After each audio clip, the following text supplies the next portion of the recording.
Très bonne nouvelle, famille Merengue.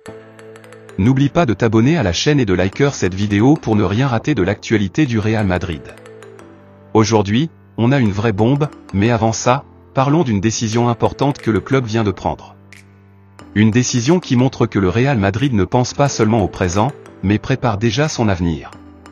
Le sujet, le retour différé d'un jeune Cantrano.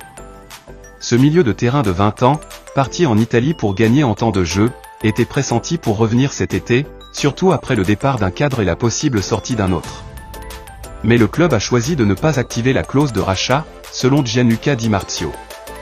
Et c'est une excellente décision. Pourquoi ? Parce que ce jeune est devenu indispensable dans son club italien, avec 6 buts et 6 passes décisives. Il a gagné en maturité, en expérience, et surtout, il joue régulièrement. Un retour immédiat à Madrid aurait pu freiner sa progression à cause de la forte concurrence au milieu de terrain. La direction et Xavi Alonso misent donc sur une stratégie de développement intelligent.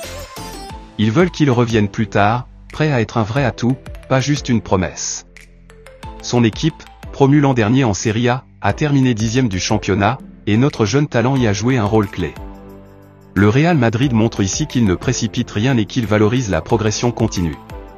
C'est un signal fort envoyé à toute la Cantra, le club vous fait confiance, mais à condition de patience, de travail et parfois, de passer par une étape extérieure. Le joueur reviendra plus fort, dans un environnement plus exigeant, prêt à s'imposer. Autre sujet, un latéral gauche expérimenté qui évoluait à Lyon. Il est annoncé proche du FC Séville, mais le Real Madrid pourrait s'y intéresser. Pourquoi ?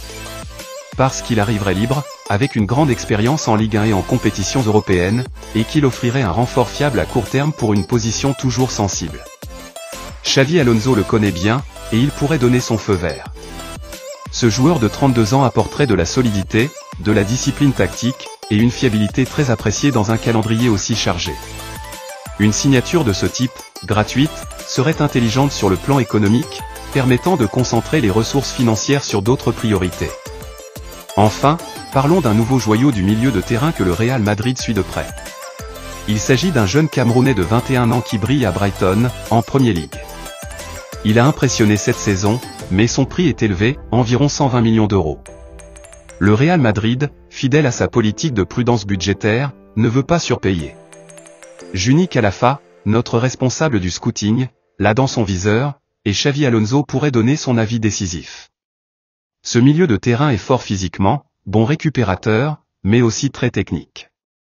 Il a tout du profil moderne recherché pour construire l'avenir du Real Madrid. S'il rejoint le club, ce serait un investissement pour la décennie à venir. Mais la décision dépendra aussi d'éventuelles ventes de joueurs offensifs, notamment vers la Premier League, pour libérer des fonds. La stratégie du Real Madrid est claire, pas de folie, mais des choix solides qui garantissent à la fois la compétitivité sportive et la stabilité financière. Et toi, Madridista, que penses-tu de ces décisions ? Le club a-t-il eu raison de laisser le Cantrano un an de plus en Italie ? Faut-il miser sur ce jeune talent de Brighton ? Et ce latéral gauche expérimenté, serait-il un bon renfort ? Dis-moi tout en commentaire, abonne-toi à la chaîne et reste connecté pour ne rien manquer de la suite du mercato.